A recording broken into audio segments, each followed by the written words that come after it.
ये चीज़ें देखकर बड़ा आश्चर्य होने लगता है कि इस तरह की जितनी भी उदात्त चीज़ें आई। अब साइंस आया संसार में, लोगों ने कहा अब साइंस आया, अब तो हम लोग के सारे प्रश्न हल हो गए, और उस सब प्रश्न हल होने के बाद में और अब हमें कोई चीज़ की चिंता नहीं करनी चाहिए और सब चीज़ ठीक हो जाएगी। सो तो बात नहीं, हमने एक राक्षस बना के रख दिया है, एटम बॉम्ब, हाइड्रोजन बॉम्ब, ये वो अपने खोपड़ी पे खड़े कर दिए। इधर उससे ही बनी हुई ये प्लास्टिक और ये नायलॉन और ये सब इसके पहाड़ के पहाड़ खड़े कर दिए।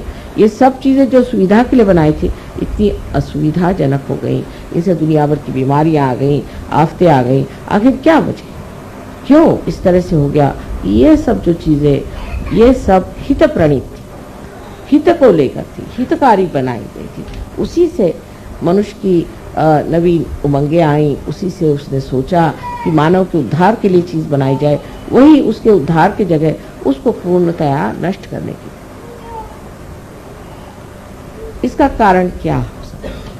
कारण यह है कि जैसे श्री कृष्ण ने कहा हुआ है कि मनुष्य की जो धारणा है या मनुष्य का जो विचार है या जो मानव की जो चेतना है वो नीचे की ओर बढ़ती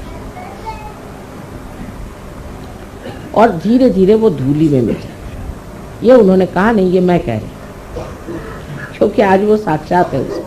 श्री कृष्ण ने भी जो धारणाएं रखी वो भी धूली में मिल, राम ने जो रखी वो भी धूली में मिल गई। उसके बाद जिन्होंने भी कोई धारणा रखी जो कि बिल्कुल सत्य स्वरूप थी, सत्य का ही अंग प्रत्यंग थी, वो सब धूली में मिल गई।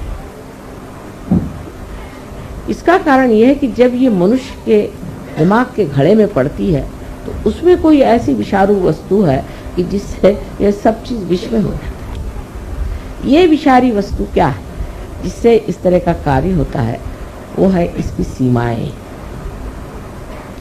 हर चीज की सीमा होती है, इसी तरह बुद्धि की भी सीमा होती है, और इसीलिए इस सीमा में बंद करके वो चीज घुट करके और नष्ट हो जाती है। जैसे कि अंगूर का सुंदर स्वाद वाला रस भी अगर एक घड़े में बंद कर दिया जाए तो उसमें उसकी शराब बन के उसका नशा चढ़ जाता है। उसी प्रकार मनुष्य के मस्तिष्क में जो कि सीमित है, लिमिटेड है, उसमें ये अनलिमिटेड चीज़ें डाल देने से एकदम नष्ट हो जाता है।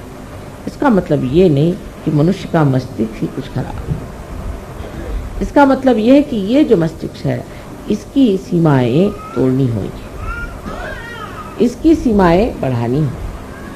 मनुष्य की चेतना जो है वो व्यापक करनी चाहिए, इतनी व्यापक होनी चाहिए कि उसके अंदर सत्य समा सके और वो खुली होनी चाहिए। इसका लक्ष्य क्या है? उधर ध्यान हमारा हटते जाता है। जब